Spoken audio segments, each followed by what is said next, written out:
কৰ্তব্যৰ একা বেকা গলিয়েদি লাহে লাহে আগবাঢ়ে এখন V15 আৰু ক'ৰবাত এখন পালচাৰ 180।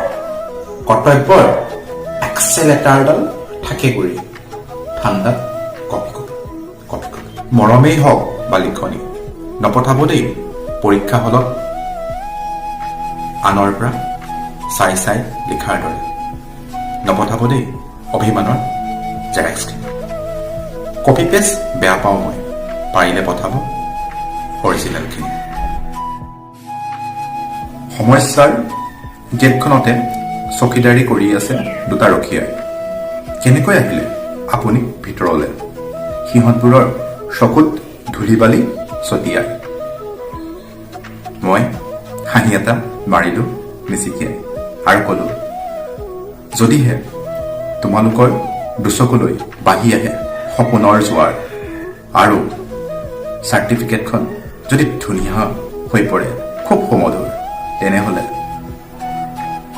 কোনো বৰষুণে তিয়াব নোৱাৰে মুখ ঘনাই আৰু ৰ'দেও পৰিব নোৱাৰে মোক।